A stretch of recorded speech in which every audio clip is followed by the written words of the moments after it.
নমস্কার, আপনার রায় অনুষ্ঠানে আপনাদের সবাইকে স্বাগত। গতকালই আমরা যেটা নিয়ে আলোচনা করছিলাম যে পিয়ালি দাস ওরফে মাম্পি, সন্দেশখালীর আন্দোলনকারী, যিনি আগাম জামিনের আবেদন করতে গিয়েছিলেন বসিরহাট মহকুমা আদালত তাকে 7 দিনের জেল হেফাজতে পাঠায়। সেই মাম্পি দাস জেল হেফাজতে যাওয়ার পর থেকে প্রশ্ন দানা মারতে শুরু করেছিল যে রেখা পাত্রদের কি হবে, যাদের বিরুদ্ধেও তৃণমূল কংগ্রেস একই সঙ্গে অভিযোগ করছে যে জোর করে ধর্ষণ বা শ্লীলতাহানির মতো অভিযোগ তারা করাতে বাধ্য করেছেন। ইতিমধ্যেই হাইকোর্টের দ্বারস্থ রেখা পাত্র, হাইকোর্টের দ্বারস্থ মাম্পিও। আর এরই মধ্যে সংবাদ সংস্থা এনআইকে দেওয়া সাক্ষাৎকারে আরও একবার সন্দেশখালী প্রসঙ্গ তুললেন কেন্দ্রীয় স্বরাষ্ট্রমন্ত্রী অমিত শাহ। ইন্ডিয়া জোট এরাজ্যে বাস্তবায়িত হয়নি। মমতা বন্দ্যোপাধ্যায় আগেই একলা চলর ঘোষণা করে 42টা আসনে প্রার্থী দিয়েছেন, কিন্তু আজকে খুব তাৎপর্যপূর্ণভাবে মমতা বন্দ্যোপাধ্যায়ের ঘোষণা, এই 4র্থ দফা ভোটের পর মমতা বন্দ্যোপাধ্যায়ের ঘোষণা, ইন্ডিয়া জোটকে বাইরে থেকে সমর্থন করতে প্রস্তুত তাঁর দল। কেন হঠাৎ 4 দফা ভোটের পর এ কথা বলছেন মমতা বন্দ্যোপাধ্যায়, সব নিয়ে আমরা আলোচনা করব আপনার রায় অনুষ্ঠানে। তবে শুরুতে চোখ রাখবো পিয়ালির গ্রেফতারের পরই আদালতে রেখা পাত্র। দেখুন,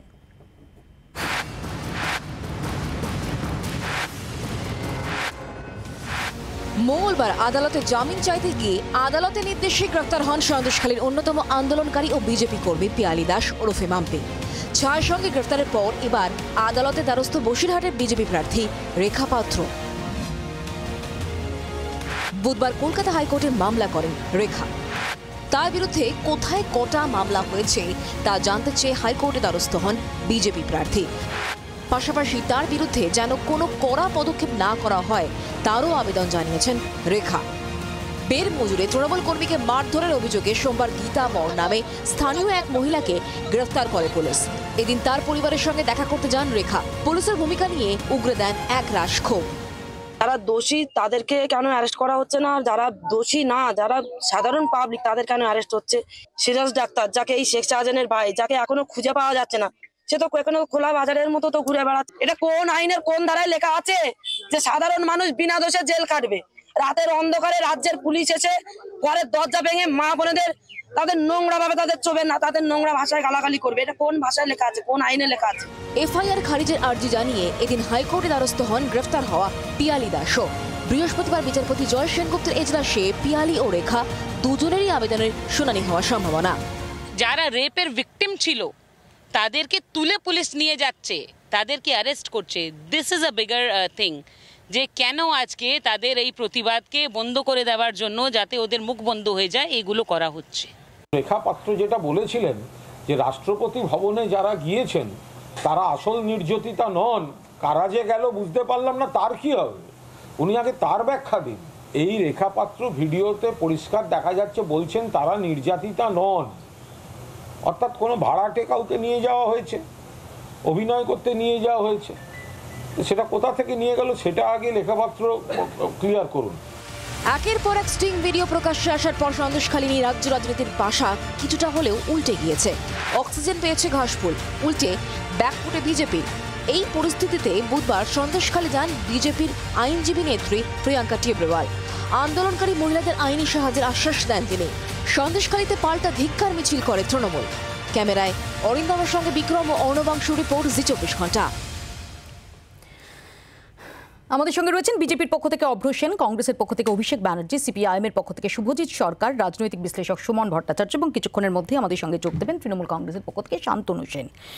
আমি প্রথমে আসি অভ্রর কাছে। অভ্র, গত কয়েকদিনে আমরা দেখতে পাচ্ছি যে সন্দেশখালীর এই গোটা ঘটনাক্রম নিয়ে যে ন্যারেটিভটা তৈরি হয়েছিল গোটা দেশ জুড়ে, সেখানে দাঁড়িয়ে একটা কাউন্টার ন্যারেটিভ প্রবলভাবে আসছে, বিশেষ করে ওই ভিডিও পাবলিশড হওয়ার পর, যেটা নিয়ে তৃণমূল কংগ্রেস যে কাউন্টার ন্যারেটিভ করছে তার অনেকগুলো গুরুত্বপূর্ণ ডেভেলপমেন্ট শুধুমাত্র ওই ভিডিওতে না, আমরা বাস্তবেও দেখছি, যেখানে কিছু মহিলা তারা অভিযোগ বিদ্রোহ করছেন। তারা ক্যামেরার সামনে এসে বলছেন যে তাদের দিয়ে জোর করে সাদা কাগজে লেখানো হয়েছিল, তাদের ভুল বুঝিয়ে লেখা হয়েছিল, এবং যার পরিপ্রেক্ষিতে পিয়ালি দাস যখন আগাম জামিন চাইতে যান তখন আদালত তাকে জেল হেফাজতে পাঠিয়েছে। তারপরই প্রশ্ন উঠছিল যে রেখা পাত্রের বিরুদ্ধেও তো এই অভিযোগ। রেখা পাত্র, যিনি বসিরহাটের বিজেপি প্রার্থী, যাকে স্বয়ং প্রধানমন্ত্রী নরেন্দ্র মোদী তিনি ফোন করে শক্তি স্বরূপা আখ্যা দিয়েছেন। দেখুন দিদি, তৃণমূল কংগ্রেস আদ্যপান্ত নারী বিরোধী একটা স্ট্যান্ড নিয়েছে প্রথম থেকেই সন্দেশখালীর ঘটনা ঘটার পরে। শয়ে শয়ে হাজারো হাজারো মহিলা বাইরে বেরিয়ে এসে বাধ্য হয়েছিলেন আন্দোলন করতে, কারণ বছরের পর বছর তাদের ওপর নির্যাতন চালানো হয়েছিল। তারপর আমাদের রাজ্যের মহিলা মুখ্যমন্ত্রী কি করেছিলেন? উনি অ্যাসেম্বলির ফ্লোরে দাঁড়িয়ে নির্যাতনকারী যারা অভিযুক্ত তাদের পাশে দাঁড়িয়েছিলেন। তারপর একের পর এক ঘটনা ঘটেছে। আমরা জানি কিছুদিন আগে ভাইপো বন্দ্যোপাধ্যায় নামক একজন ব্যক্তি, তৃণমূলের দুর্দণ্ড প্রতাপ নেতা, উনি একটা প্রেস কনফারেন্স করে, ভাইপো বন্দ্যোপাধ্যায় এক্স্যাক্টলি কে? অভিষেক বন্দ্যোপাধ্যায়। ভাইপো, উনি তো ওর একটাই তো পরিচয়, ওনার ভাইপো, এর বাইরে আর কি পরিচয় আছে? তো উনি একটা ফেক ভিডিও প্রেস কনফারেন্স করে দেখান। ভিডিওটা পাবলিশ করা হয়েছিল উইলিয়ামস নামক একটা ইউটিউব চ্যানেল থেকে, যেখানে আর কোনো ভিডিওই ছিল না। তার আগের দিন ক্রিয়েট করা হয়েছিল। হ্যাঁ, এক্স্যাক্টলি দিদি। এবং তারপর মজার ব্যাপারটা হচ্ছে, যারা পুরো ভিডিওটা দেখেছে তারা বুঝতে পারছে যে প্রথমত তো লিপসিং ছিল না গঙ্গাধর কয়ালে, দ্বিতীয়ত একজন মহিলাকে যে দেখানো হয়েছিল ওই ভিডিওটাতে, ওই মহিলার ইমেজটা হঠাৎ করে স্টিল ইমেজ চলে আসে, ব্যাকগ্রাউন্ডে কিছু নয়েজ আসতে শুরু করে। ওই মহিলা তারপর বেরিয়ে এসে বলেন যে তাকে ভয় দেখানো হয়েছিল, এবং গঙ্গাধর কয়াল নিজে সিবিআইকে অভিযোগ জানান এবং হাইকোর্টেরও দ্বারস্থ হন। এই গেল এক। তারপরে আবার একটা ভিডিও সামনে আনে তৃণমূল কংগ্রেস, কারণ মুখ রক্ষার লড়াই তো তাদের কাছে, তারা বলবেটা কি? যেটা নিয়ে একটু আগে আপনারা প্যাকেজ দেখাচ্ছিলেন, মহামান্য কুণাল কুমার ঘোষ বড় বড় কথা বলছিলেন, উনি হয়তো এত কাজের চাপে পুরোটা দেখতে পারেননি। সেকেন্ড ভিডিওটাতে একবারও রেখাপাত্র বলেননি যে যারা রাষ্ট্রপতির কাছে গেছিল তারা ভুয়ো, একবারও এটা বলা হয়নি। এবং এই ভিডিওটা অনেক পুরনো। কতটা ডেসপারেট অবস্থা তৃণমূলের হয়ে গেছে ভাবুন, যে এই ধরনের ভিডিও নিয়েছে তাদেরকে আত্মপক্ষ সমর্থন করতে হচ্ছে। আরেকটা আইনি দিক বলি আমি, যদি প্রথম ফেক ভিডিওটা সত্যি হতো, ফেক না হয়ে যদি সত্যি হতো, তাহলে ভাইপো বন্দ্যোপাধ্যায় ওরফে অভিষেক বন্দ্যোপাধ্যায়ের উচিত ছিল ঠিক যেমনি রাজস্বের টাকা খরচা করে বারংবার ওনারা সুপ্রিম কোর্টে দৌড়াতে যান, ঠিক তেমনিভাবে, যেহেতু সিবিআই ইনভেস্টিগেশন আটকানোর জন্য রাজ্য সরকার অলরেডি সুপ্রিম কোর্টে মামলা দায়ের করেছে, সেই কারণে ওই ভিডিওটা নিয়ে গিয়ে অ্যাজ ইলেকট্রনিক এভিডেন্স সুপ্রিম কোর্টকে জমা দেওয়া। তারপরেই সুপ্রিম কোর্ট কিন্তু ইমিডিয়েটলি ফরেন্সিক ল্যাবে ওটা পাঠাতো এবং দুধ কা দুধ পানি কা পানি হয়ে যেত। উনি সেটা করলেন না। উনি কি বললেন? উনি ফাঁকা আওয়াজ দিয়ে যাচ্ছেন। আমরা বারংবার চ্যালেঞ্জ করেছি, চ্যালেঞ্জে কোনো ওনার সাড়া পাচ্ছি না। তারপর উনি এটা অদ্ভুত একটা স্ট্যান্ড নিলেন, দেখলেন যে কিছু তো করা যাচ্ছে না। উনি বললেন, আমি অনুরোধ করব রাজ্য সরকারকে, রাজ্য সরকার যেন ডিটিপি করে ভিডিওটা সুপ্রিম কোর্টে জমা দেয় পরবর্তী শুনানির সময়। হাস্যকর কোন পর্যায়ে চলে গেছে ভাবুন দিদি তো, একটা ভিডিও এভিডেন্স সেটা তো পেন ড্রাইভ করে জমা দেবে উইথ 65B সার্টিফিকেট এবং এফিডেভিট, সেটা না করে আমরা ভূভারতে দেখেছি ডিটিপি করে জমা দিতে হবে। আসলে পুরোটাই fake, edited video, AI generate. আমরা তৃণমূলের প্রতিনিধি এখনো এসে পৌঁছননি, কিন্তু এই করে কোনো লাভ হবে না। তৃণমূলের প্রতিনিধি এখনো এসে পৌঁছননি। আমি অভিষেকের কাছে আসবো। অভিষেক, রেখাপাত্র তিনি আদালতের দ্বারস্থ হয়েছেন রক্ষা কবচে। দেখো, এইবারের নির্বাচনে প্রতিপক্ষের সঙ্গে লড়াই থাকে, সব রকম কৌশল থাকে, সব কিছু থাকে। এই প্রথমবার বাংলার নির্বাচনে আমরা দেখলাম অভিনব কৌশল। এক, নো ডিউ সার্টিফিকেটের জন্য একজনের ক্যান্ডিডেচার বাতিল হয়ে গেল এবং আরও দুজনও হচ্ছে আলটিমেটলি প্রশ্নচিহ্নের মুখে। আজ অব্দি আমি অন্তত দেখিনি। রেখাপাত্র হোক বা অধীর চৌধুরী হোক বা যে কোনো ক্যান্ডিডেট হোক, ফেক ভিডিও বা ডক্টর ভিডিও নিয়ে একটা কিন্তু অভিযোগ আসছে, কিছু ক্ষেত্রে অভিযোগ প্রমাণিত হচ্ছে। এবার আমার যিনি বিজেপির সহ মুখপাত্র আছেন, উনি একটা কথা বললেন যে আইনিভাবে কী করা সম্ভব। অধীর রঞ্জন চৌধুরীর ডক্টর ভিডিও যখন পাবলিক ডোমেনে এসেছিল, আমরা সিআইডির কাছে এবং নির্বাচন কমিশনের কাছে আমরা এফআইআর করি এবং তারপর অরিজিনালটা দেখিয়ে দিই এবং দেখিয়ে বলে দিই যে আগেরটা কাটা পরেরটা কাটা, এবং নির্বাচন কমিশন থেকে বলা হয় যে হ্যাঁ ওটা ডক্টর ভিডিও। প্রশ্নটা হচ্ছে, এনআইসি ন্যাশনাল ইনফরমেটিক সেন্টার বলে একটি সেন্টার আছে, তারাই এভিডেন্সগুলো খুঁজে বার করে যে সত্যি মিথ্যা আইটি এভিডেন্স, এবং সেটা এখন অব্দি তুমি যখন আলোচনা করছি অ্যাজ অন ডেট এটা স্বরাষ্ট্র মন্ত্রকের আন্ডারে। সুমোটো কেন করছে না? That's number one. Number two, এই সবগুলোর মাঝখানে আমার যেটা সবথেকে খারাপ লাগছে, এইবারের নির্বাচনে অন্তত প্রথমবার আমি দেখতে পাচ্ছি যে লিটারালি কামিনী কাঞ্চন শব্দটা বাস্তবায়িত হচ্ছে। আনফর্চুনেটলি তুমি ভাবো তো, রেখাপাত্র যাই হোক না কেন, আমার একদম বিরোধী মতবাদের, আমার সহনাগরিক, আমার মা বোন, তাকে যদি পণ্য করা হয়, যে পক্ষই করুক না কেন, সেটা 2000 টাকার বিনিময়ে হোক বা 2 লাখ টাকার বিনিময়ে হোক বা ভয় দেখিয়ে হোক, সেই পণ্যটা কেন করা হবে? এবং ও ব্যতিক্রমী নয়। আনফর্চুনেটলি পণ মানে ইংরেজিতে PAWN বা পণ, একদম ঠিক, অ্যাবসলিউটলি। শুধু তাই নয়, এই নির্বাচনের সময় আমি রাজভবনের সেই অস্থায়ী কর্মীটাকে দেখলাম। আমার এখানে আমাদের মা বোনের মানে সম্মানকে এতটা সস্তা নাকি যে আজকে তাদের সম্মানটাকে একটা উপলক্ষ করে আমি আর তুমি স্কোর সেটেল করছি? মানে আমরা আর কতটা নিচে নামবো? আর কতটা নিচে নামবো আমরা? মানে সব কিছু ছেড়ে দিলাম যে শাহজাহান খুনি, শাহজাহান দোষী, হোয়াট এভার। কিন্তু তুমি দেখো সোশ্যাল মিডিয়ায় ঢোকো, এক পক্ষ রাজভবনের কর্মীকে বলছে তাকে পয়সা দিয়ে তৃণমূল বসিয়েছে, উল্টো পক্ষ বলছে রেখা পাত্রকে বিজেপি পয়সা দিয়ে বসিয়েছে। কেউ কিন্তু একবারও অভিযোগটার বাস্তবতা ধরছে না। আরে সেও তো কারণ মা বোন।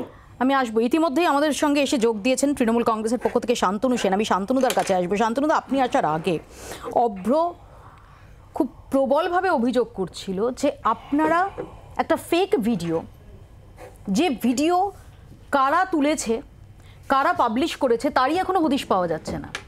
কোন ফেক ভিডিওর কথা বলছেন? যে উইলিয়ামস নামক অ্যাকাউন্ট থেকে সন্দেশখালী নিয়ে যে স্টিং অপারেশন গত 4 মে যেটা পাবলিশ করা হয়েছে, তার আগের দিন সেই অ্যাকাউন্টটা ক্রিয়েট করা হয়েছে। অভ্রর বক্তব্য হচ্ছে সেটা নিয়ে আপনারা সন্দেশখালী কাউন্টার করার চেষ্টা করছেন, যেটা আপনারা পারবেন না। আসলে মৌপিয়া দেবী জানেন তো, ধর্মের কল বাতাসে নড়ে বলে একটা কথা আছে, আর সত্যকে দীর্ঘদিন চেপে রাখা যায় না বলে আর একটা ধ্রুব সত্য কথা আছে। আপনি মনে করুন অগ্নিমিত্রা পালের সেই অডিও ক্লিপিং, যেখানে অগ্নিমিত্রা দেবী ফোনে বলছেন যে এই সন্দেশখালী ইস্যুটাকে ইলেকশন অবধি বাঁচিয়ে রাখতে হবে। আপনি মনে করুন ভারতবর্ষের প্রধানমন্ত্রী সন্দেশখালীর একজন মহিলাকে টেলিফোনে কথা বলছে, কথা তিনি বলতেই পারেন, সেটা এমন কি গুরুত্বপূর্ণ সেটাকে ভাইরাল করে সারা ভারতবর্ষের মানুষকে শোনাতে হবে। সন্দেশখালীর প্রার্থীকে বেছে বেছে প্রার্থী করতে হবে বসিরহাট লোকসভা কেন্দ্রের। তারপর আপনি নয়, গঙ্গাধর কয়াল বলছে, দুটো অডিও ভিডিও ক্লিপিংয়ের যদি আপনি সামেশন করেন, 72 জন মহিলাকে 2000 করে টাকা দিয়ে ধর্ষণ না হওয়া সত্ত্বেও জোর করে ধর্ষণের অভিযোগ করানো হয়েছে। ইংরাজি পড়তে না জানা মায়ের কাছে ইংরেজিতে চিঠি লিখে নিয়ে গিয়ে তাকে সই করানো হয়েছে, সাদা কাগজে সই করিয়ে তাতে মিথ্যা অভিযোগ করা হয়েছে। এবং সর্বশেষ পেরেকটা তাদেরই যিনি মধ্যমণি ট্রাম্প কার্ড, সে রেখাপাত্রই বলে দিয়েছে যে আমরা তো আন্দোলন করলাম, আমাদের তো রাষ্ট্রপতির কাছে নিয়ে গেল না, তাহলে বিজেপি কাদেরকে সাজিয়ে রাষ্ট্রপতির কাছে নিয়ে গেল। এবং ওই গঙ্গাধর কয়াল বলছে যে আমি 50টা পিস্তল চেয়েছি, আমি 360 রাউন্ড গুলি চেয়েছি, আমাকে বাইরে থেকে অস্ত্র দিয়েছে, আমাকে বাইরে থেকে অর্থ দিয়েছে, বাইরে থেকে বিজেপি নেতা মোবাইল দিয়েছে। এগুলো আমি বলেননি।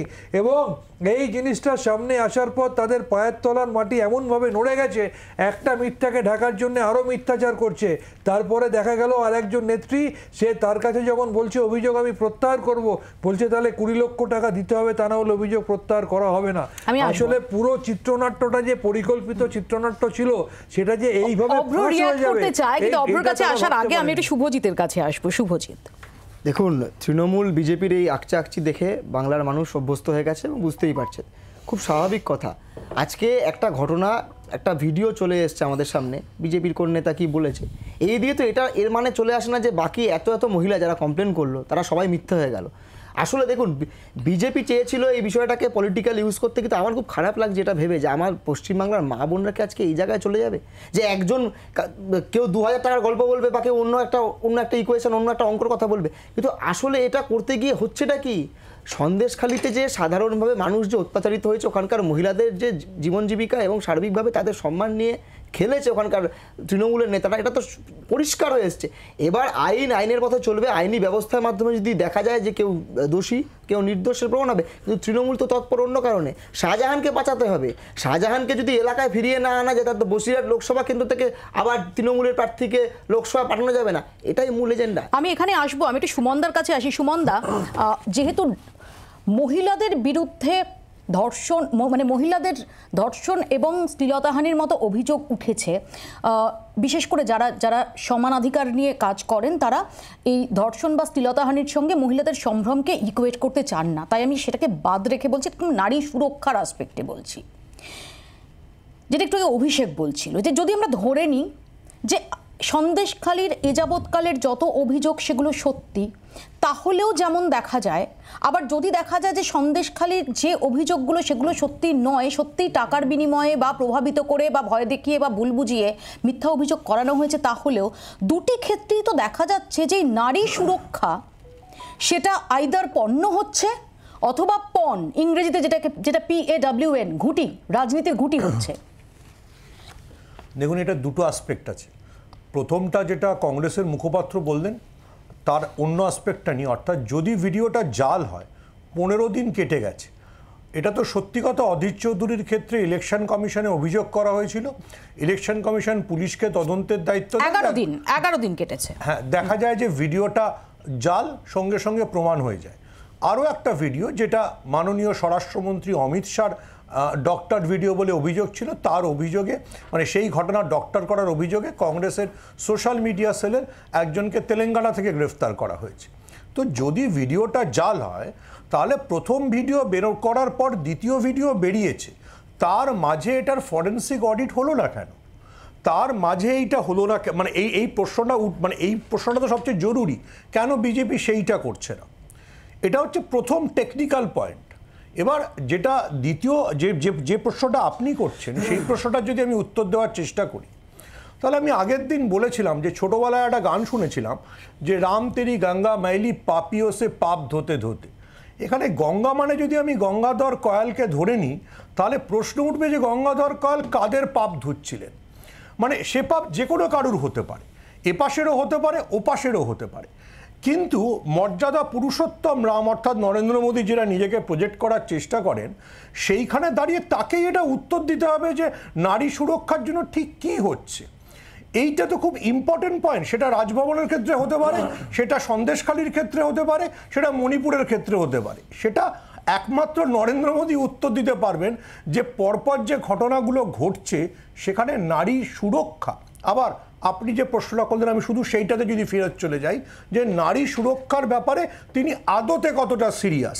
তিনি সন্দেশখালিতে ফোন করেন, কিন্তু তিনি কি রাজভবনে যখন একটার পর একটা অভিযোগ ওঠে তিনি সেটা নিয়ে ভাবেন? তিনি কি মণিপুর নিয়ে ভাবেন? সো আমি কোথাও নারী আমার অস্ত্র, সেটাকে আমি ব্যবহার করে সামনে এগিয়ে দেব, আর কোথাও আমি বলবো না না এটা আমি জানি না, এখান থেকে আমি দূরে সরে থাকবো, এটা হতে পারে না। সেটা নরেন্দ্র মোদীর ক্ষেত্রে হতে পারে না, সেটা মমতা বন্দ্যোপাধ্যায়ের ক্ষেত্রে হতে পারে। আমি আসবো, আমি অব্রর রেসপন্স নেব।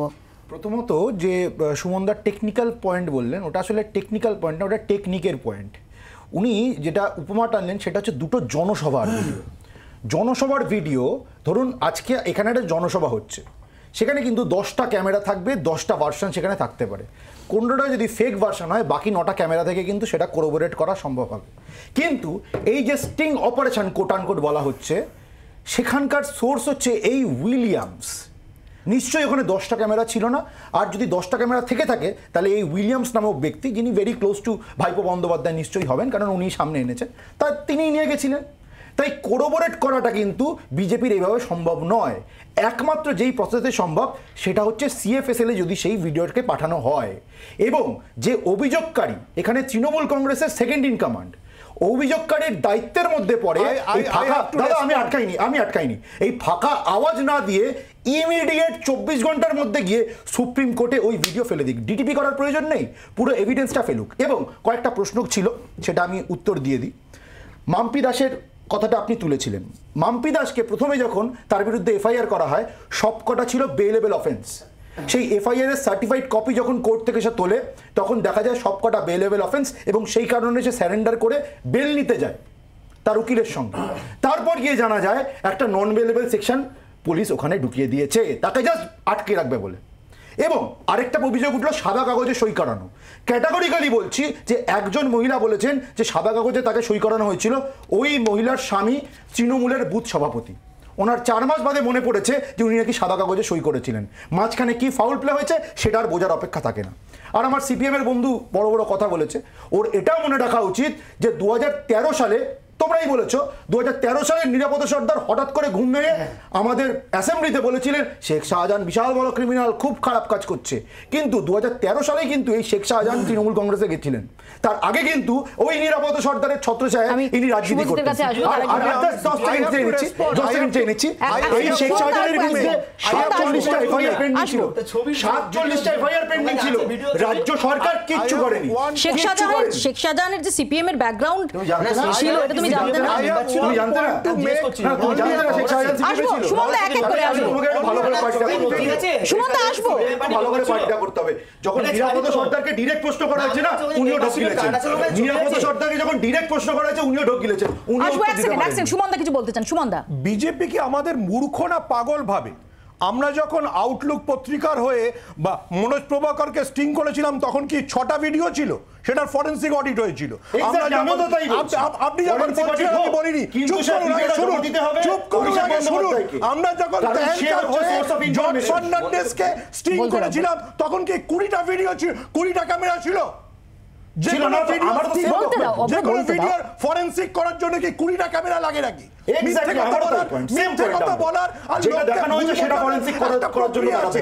এবং সেটা তৃণমূল কংগ্রেস সুপ্রিম কোর্টে শান্তনুদা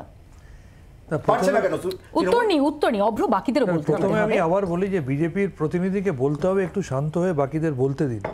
তিনি একাই বলবেন, বাকিরা সব চুপ করে শ্রোতা হয়ে থাকবে। এটা পার্লামেন্ট নয়, আর এখনো 400 পেরোয়নি, সুতরাং একটু অপেক্ষা করুন। আমি আবার একটা আপনাকে কথা বলি, স্ট্রিং অপারেশন, সেটা স্ট্রিং অপারেশন। কোনো একটা স্ট্রিং অপারেশনে যখন তৃণমূলের কয়েকজনকে দেখা গিয়েছিল কিছু একটা করতে, তাদের মধ্যে পাল্টি খেয়ে কয়েকজন আবার তাদের দলে চলে গেছে, তখন সেটা নিয়ে তারা বলেননি কেন যে এটা স্ট্রিং অপারেশন, এটা মিথ্যা? আজকে অভিযোগ উঠেছে একটা নয়, দুটো। আমি এখানে একটা ইন্টারেস্টিং কথা বলবো। আমি আপনারটা যে স্টিং অপারেশনের কথা বলছেন, যে sting operation, Narada sting operation নিয়ে সেই সময় আপনারা বলেছিলেন যে এই ভিডিও ডক্টর শুভেন্দু অধিকারী বিজেপিতে জয়েন করার পর থেকে আপনারা কিন্তু সবাই ওই ভিডিওর মান্যতা দিচ্ছেন। আমি আবার আপনাকে একটা কথা বলি, তাহলে প্রমাণ করতে হবে, ফরেনসিক নেবে বিজেপি যাক, যেটা সৌম্যবাবু স্টুডিওর বাইরে বসে বললেন যে আজকে এতদিন হয়ে গেল, যদি আজকে আমাকে দেখিয়ে কোনো মিথ্যা ভিডিও আমার সম্বন্ধে দেখায় এবং তাতে যদি আমার সামাজিক সম্মানহানি হয়, আবার যদি অভিযোগ করেছে, তাহলে আপনি বলুন, আমি তাহলে চলে এই ধরনের আমাদের মতো সিনিয়র লোককে বলুন। আমি তো আছি, বলুন। আমি আপনাকে একটা কথা বলছি, আজকে আমার সম্বন্ধে যদি কোনো ভিডিও কাউকে দেখায় এবং আমি যদি মনে করি এটা মিথ্যা এবং আমার সম্মানহানি হচ্ছে, যৎপরণায় আমি তো সবার আগে ঝাঁপিয়ে পড়বো সেটা মিথ্যা প্রমাণ করার জন্য। তারা গেছে কোথায়? তাদেরই শাখা সংগঠন সিবিআই এর কাছে। কি হবে সেটা আমরা জানি। বাস্তবটা হচ্ছে ধরা পড়ে যাওয়ার পরে একটা মিথ্যাকে ঢাকার জন্য যত মিথ্যা তারা সামনে নিয়ে আসবে, একের পর এক মুখোশ খুলবে।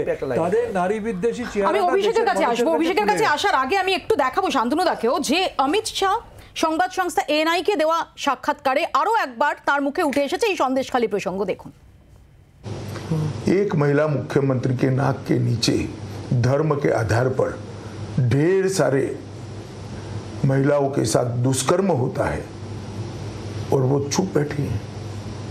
हाईकोर्ट को इंटरवीन करना पड़ता है दोषियों को पकड़ने के लिए, उसके बाद भी जांच ठीक से नहीं होती है तो सीबीआई को हाईकोर्ट देती है। उनको शर्म आनी चाहिए। আর আমি একটু শোনাবো এই রেখা পাত্রের হাইকোর্টে দ্বারস্থ হওয়া নিয়ে শুভেন্দু অধিকারী তিনি কি বলছেন। গরিব বাড়ির মেয়ে বলে মমতা ব্যানার্জি নির্যাতন করছে, শিডিউল কাস্ট বাড়ির মেয়ে বলে নির্যাতন করছে, ফিশারম্যান পৌন্ড্র ক্ষত্রিয় পরিবার বলে মমতা ব্যানার্জি নির্যাতন করছে। মমতা ব্যানার্জি মহিলা বিরোধী, দলিত বিরোধী। আমি এই প্রসঙ্গে আসবো শান্তনুবাবুর কাছে, তার আগে অভিষেকের কাছে যাবো। প্রথম কথা হচ্ছে যে এই মুহূর্তে দাঁড়িয়ে ঠিক অধীরদার ঘটনা, যে ঘটনাটা একটু আগে সুমনদা বললেন, বা অমিত শাহর ক্ষেত্রে ঘটনাটা, অভিযোগটা নির্বাচন কমিশনকে জানাতে হবে, কারণ নির্বাচন বিধি লাগু হয়ে গেছে। নির্বাচন কমিশন তখন তদন্ত করবার নির্দেশ দেবে। সেই তদন্তটা সেন্ট্রাল ফরেন্সিকের কাছে যাবে, সিআইডির কাছে যাবে, এনআইসির কাছে যাবে, none of our business. We are neither competent নর অথরাইজ। তার জন্য আমাদের ট্যাক্সের পয়সায় লোকজন রয়েছে, এখানে এসে হাবিজাবি আলোচনা করে কোনো লাভ নেই। প্রশ্নটা হচ্ছে নির্বাচন কমিশনকে অভিযোগ করানোর পর নির্বাচন কমিশনকে সেইটাকে ফাস্ট ট্র্যাক করানোর দায়িত্বটা কার? আমার এগেনস্টে যদি বলা হয় যে অভিষেক তুমি আজকে খুনে অভিযুক্ত, দায়টা আমার যে আমি খুনি নয় সেটা প্রমাণিত করা। That's number one. Number two, most important part, এই পুরো ঘটনার ভেতর আজকে যদি রেখা পাত্রর নাম রেখা মুখার্জি হতো তাহলে কি এই ঘটনাটা জাস্টিফাইড হয়ে যেত? মানে দলিত বিরোধী, মহিলা বিরোধী অর্থটা কি? আজকে আমার সহনাগরিক একটা মেয়েকে নিয়ে সেটাকে পণ্য করা হচ্ছে। What does this? শাহজাহান দোষী মানে উত্তম সর্দার কিন্তু ধোয়া তুলসী পাতা নয়। দোষীর কখনো ধর্ম হয় না। এইসব ন্যাকামগুলোর অর্থটা কি? প্রথমত একটা বলি, আইনটা পড়ার নিরিখে আমি একটা জিনিস জানি যে বার্ডেন অফ প্রুফ কাকে বলে। উনি যেটা বললেন উনি পার্টলি ঠিক বলেছেন যে নির্বাচনী সভায় কোনো বক্তব্য কেউ রেখেছে সেটা প্রমাণ করার প্রেক্ষাপটটাই আলাদা, কিন্তু এটার সঙ্গে এই যে তৃণমূল কংগ্রেস ফেক ভিডিওগুলো এনেছে সেটাকে মিলিয়ে দেওয়াটা বোকামি হবে। এবং সেটা আইনত কিন্তু সঙ্গত নয়। এই ক্ষেত্রে যেহেতু অভিষেক বন্দ্যোপাধ্যায় অভিযোগকারী, বার্ডেন অফ প্রুফটা কিন্তু অভিষেক বন্দ্যোপাধ্যায়ের ওপর, তৃণমূলের ওপরে কোর্টে গিয়ে এটা প্রমাণ করা যে ভিডিওগুলো ফেক নয়। শান্তনু দা, আরেকটা জিনিস, উনি জাস্ট এক লাইন, উনি যে এই নারীদের কথা বলছেন, ওনার জানা উচিত, জাস্ট 5 সেকেন্ড 5 সেকেন্ড, আমি জাস্ট 5 সেকেন্ড, খাড়গের স্টেটমেন্টটা একটু দেখা উচিত ওনার। খাড়গে কি স্টেটমেন্ট দিয়েছে? খাড়গে, মল্লিকার্জুন খাড়গে এই সন্দেশখালী নিয়ে স্পেসিফিক্যালি কি স্টেটমেন্ট দিয়েছে অভিষেক দা? আপনি দেখেন, উনি বলেছেন যে ऐसा तो होता रहता है। এটা একটু ক্ল্যারিফাই করে দিন। দেখো কোথায় বলেছে আমি জানি না, তবে আমি এটা জানি যে প্রজ্জ্বল দেববর্মা বলে একজন আছে যার 2013 ঘটনা আমি শান্তনুর কাছে, নরেন্দ্র মোদি খুব খারাপ, যার পক্ষে নরেন্দ্র মোদি কি বলেছে ওকে ভোট বলছে। না না না, আসবো এক সেকেন্ড শান্তনু দা। দেখুন মৌপিয়া দেবী, আবার বলছি, আমার পক্ষে এই ধরনের নিচে নেমে এই ধরনের মাঝবাজারে ঝগড়া করা ডিবেটে এসে সম্ভব না। তাহলে আপনি ঠিক করুন, এটা ডিবেট করবেন না কলতলার ঝগড়া করবেন। আজকে অমিত শাহের কথা আমি শুনছিলাম, অমিত শাহ কি ভুলে গেছেন যে তাদের শাসনকালেই মণিপুরে মহিলাদের ধর্ষণ করে নগ্ন করে প্যারেড করানো হয়? তিনি কি ভুলে গেছেন তাদের শাসনকালে হাতরা, সুন্নাও, বলরামপুরে মহিলাদের ধর্ষণ করে তার বাড়ির লোককে অ্যালাউ না করে জোর করে পুড়িয়ে মারা হয়? তিনি কি ভুলে গেছেন যে তার আমলে তার প্রধানমন্ত্রী 2023-এর স্বাধীনতা দিবসে সকালে জাতীয় পতাকা তোলেন আর বিকেলে বিলকিস বানু ধর্ষকদের রেহাই করেন? তিনি কি ভুলে গেছেন ব্রিজভূষণ মহিলা কুস্তিগীরদের যৌন নির্যাতন করার পরেও তার দল তাকে টিকিট না দিলেও তার ছেলেকে প্রার্থী করে? এদের মুখে আমাকে নারী প্রেমের কথা শুনতে হবে? আর ইনি দলিতের কথা বলছেন। ভারতবর্ষের পিছিয়ে পড়া সম্প্রদায়ের মহিলা একজন রাষ্ট্রপতি, কিন্তু কল্যাণ বন্দ্যোপাধ্যায় মঞ্চে উঠতে না দেওয়ায় আপনাদের এই সদ্য বিদায়ী সাংসদ অপরূপা পোদ্দার তিনি এই একই কথা বলেছেন। মৌপিয়াদি, আপনিও যদি ওদের মতো আমাকে বলতেন না, কিন্তু আমি সঞ্চালক, আমার এই আমি আপনাকে উত্তর দিচ্ছি, আজকে সুযোগটা রয়েছে, আমি ক্ষমতা বললাম না, সুযোগটা রয়েছে। আপনার চেয়ারের সুযোগ সদ্ব্যবহার সবই করুন। আমি আপনাকে বলছি, দলিত প্রেমের কথা বলছে বিজেপি, যারা ভারতবর্ষের পিছিয়ে পড়া সম্প্রদায়ের একজন মহিলা প্রতিনিধি রাষ্ট্রপতি, তাকে রামলালার প্রাণ প্রতিষ্ঠা বলুন বা নতুন পার্লামেন্ট হাউসের উদ্বোধন বলুন, কোথাও ডাকে না। এবং এদের দলিত প্রেম হচ্ছে নির্বাচনের আগে দলিতদের বাড়িতে গিয়ে 7 স্টার হোটেলের খাবার কিনে নিয়ে তাদের বাসনে ঢেলে খেয়ে মুখ মুছে বেরিয়ে চলে আসে। এদের মুখে আমাকে দলিত প্রেমের কথা ছোট্ট একটা বিরতি আমাকে নিতে হবে, ছোট্ট একটা বিরতির পর ফিরছি, দেখতে থাকুন আপনার রায়।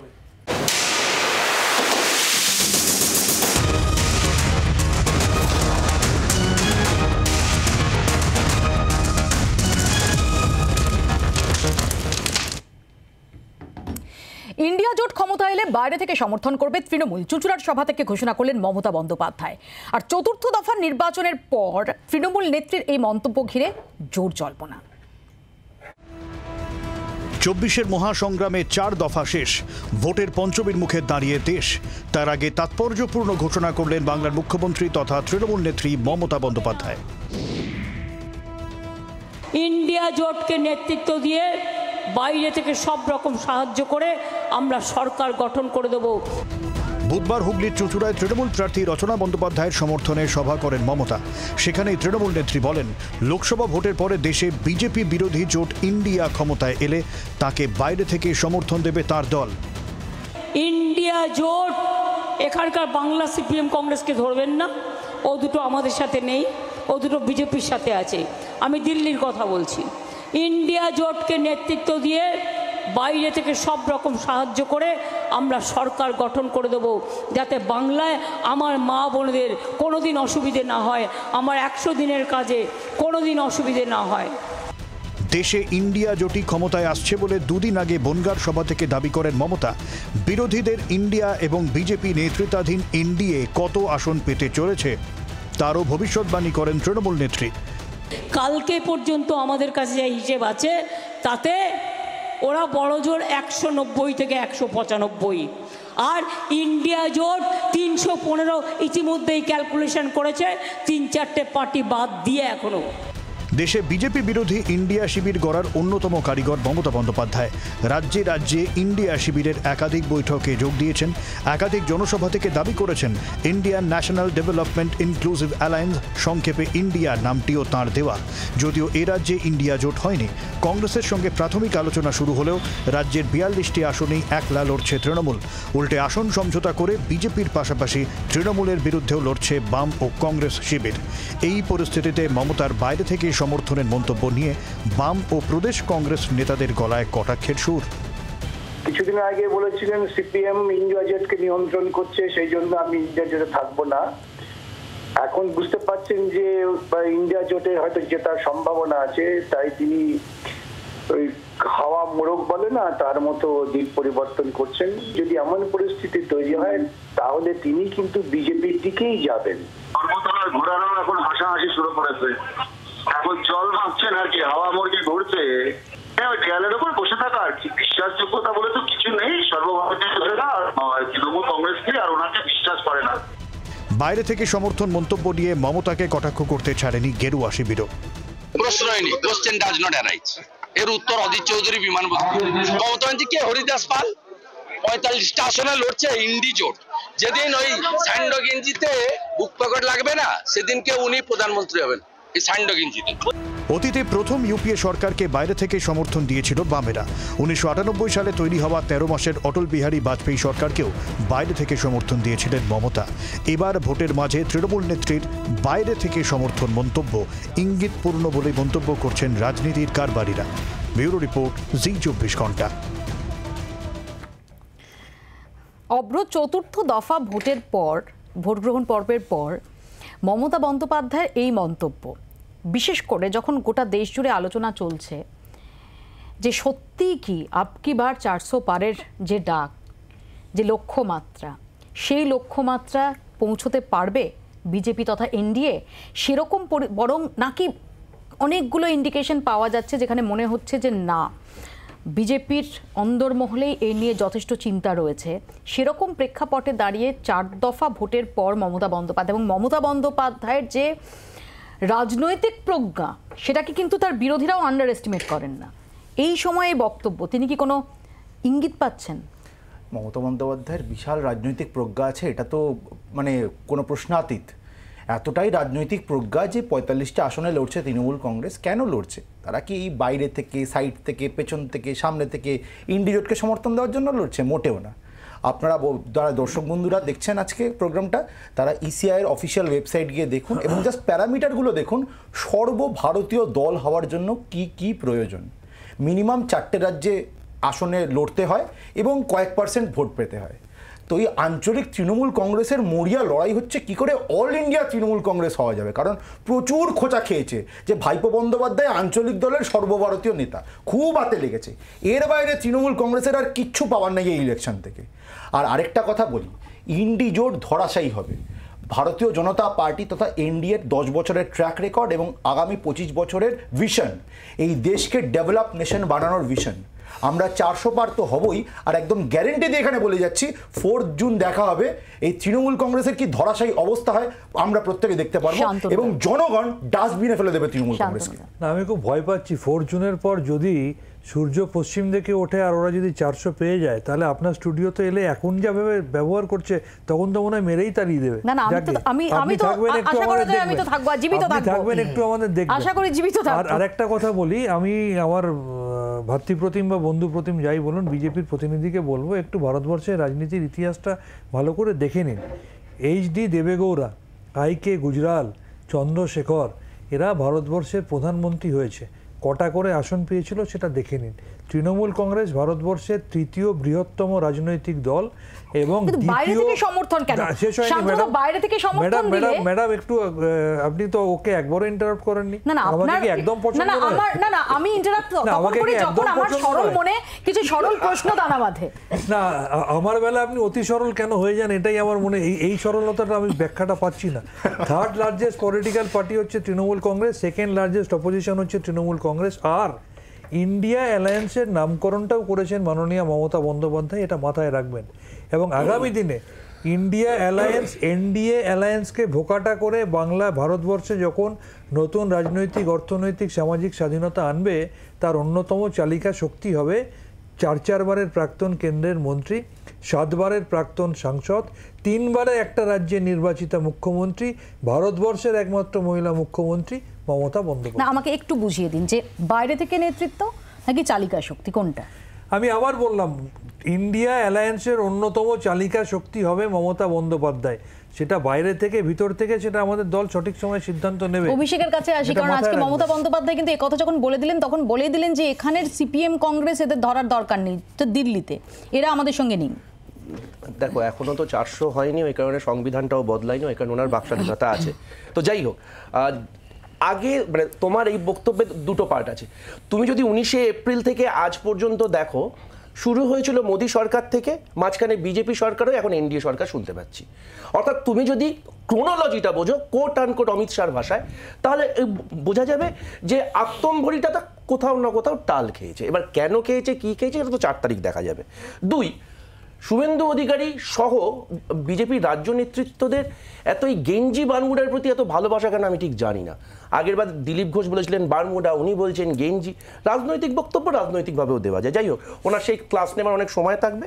এবার আসা যাক মমতা বন্দ্যোপাধ্যায় সম্বন্ধে। দেখুন, মমতা বন্দ্যোপাধ্যায় কি করবেন না করবেন ওটা অ্যাবসলিউটলি হার ডিসক্রিপশন, কিন্তু যে ভদ্রমহিলা 2003 সালে পোর্টফোলিওবিহীন মন্ত্রক উপভোগ করতে পারেন, সেই ভদ্রমহিলা এটা খুব মানে সুদূর পরাহত চিন্তা যে যদি সেরকম পরিস্থিতি তৈরি হয় উনি তখন সরকারে যাবেন না। অন্তত আমার ক্ষুদ্র রাজনৈতিক বুদ্ধি, তোমার সরল প্রশ্নের সঙ্গে সাযুজ্য রেখে আমার ক্ষুদ্র রাজনৈতিক বুদ্ধি বলছে যে এটা সম্ভব নয়। আর আরেকটা যেটা খুব ইম্পর্টেন্ট, যে বলছেন বাইরে থেকে সমর্থন দেবেন, কে বলতে পারে যে বাইরে থেকে সমর্থনের দরকারও হয়তো পড়লো না। আমরা একাই 272 পেলাম, অর্থাৎ কি আসবে না আসবে, কেউ একাই 400 পাচ্ছে, কেউ একাই 272 পাচ্ছে। 50টা হয় কিনা তাই দেখো, 272 নাকি। আর একটা মৌলিক প্রশ্ন আমি করতে চাই। মমতা বন্দ্যোপাধ্যায় বললেন যে বাইরে থেকে সমর্থন দেবেন, কিন্তু এই জোটের নাকি নেতৃত্ব দেবেন। এবার আমাদের সম্মানীয় শান্তনু সেন মহাশয় উনি বললেন যে প্রধানমন্ত্রী হবেন মমতা বন্দ্যোপাধ্যায়। এবার আমার তো ছোট মাথায়, বিজেপি করি তো ছোট মাথা, কম গিলু, আমার মাথায় এটা ঢুকছে না যে বাইরে থেকে সমর্থন দিয়ে কি করে একজন প্রধানমন্ত্রী হতে পারেন। এই যুক্তিটা তো আবার তৃণমূলের একটা মস্তিষ্ক প্রতিষ্ঠিত একটা জেম, এটা যদি একটু বুঝিয়ে দেন খুব ভালো হয়। আমি আবার বলছি, ওর মনে হয় সরল প্রশ্ন এসেছে। হ্যাঁ, আমি খুব দোষ হচ্ছে, তার অতি সরল, 4 জুনের পর আমাকে হয়তো খুঁজে পাওয়া যাবে না, তার অতি সরল উত্তরও আছে।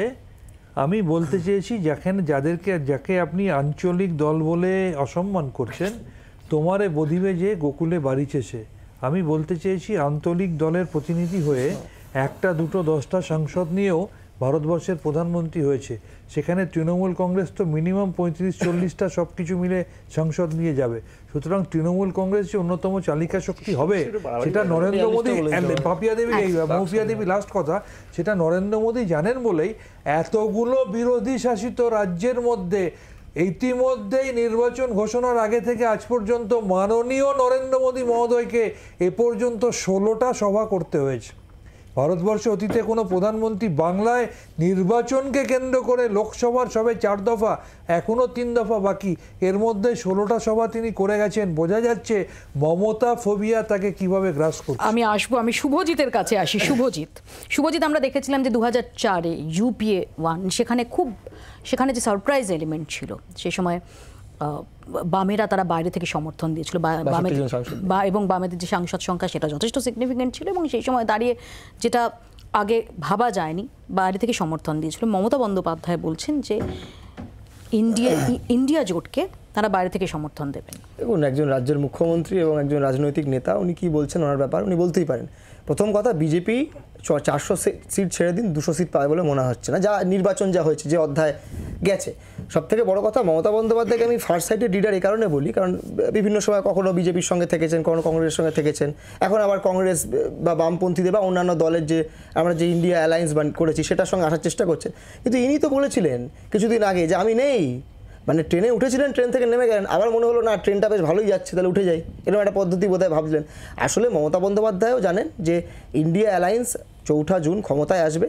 তা এখন 4th ফেজের পর উনি এখন বলছেন যে ইন্ডিয়া অ্যালায়েন্স ক্ষমতায় আসবে, হয়তো 7th ফেজের পর বলবেন যে আমি সরকারে ঢোকার চেষ্টা করব, আবার 4 তারিখ হয়তো বলবেন আমি মন্ত্রিত্ব নেওয়ার চেষ্টা করব। কিন্তু আমরা স্পষ্ট বলছি যে যারা দুর্নীতির সঙ্গে যুক্ত, যারা চুরি করেছে, যারা মানুষের টাকা লুট করেছে, কেউ যদি ভেবে থাকে ইন্ডিয়া জোট ক্ষমতায় আসলে ওই চুরি দুর্নীতি সব মাফ হয়ে যাবে এবং যারা চুরি করলো, দুর্নীতি করলো, তাদেরকে জেলে ঢোকানো হবে, না, ভুল। যারা চুরির সঙ্গে যুক্ত, যারা দুর্নীতির সঙ্গে যুক্ত, তাদেরকে জেলে পাঠানো হবে। মমতা বন্দ্যোপাধ্যায় ওনার মতো বলতেই পারে, বলছে বলুন, আমরা ক্ষমতায় আসছি। একটা ছোট্ট বিরতি নেব, বিরতির পর ফিরছি। ছোট্ট একটা বিরতি নিচ্ছি, দেখতে থাকুন আপনারা।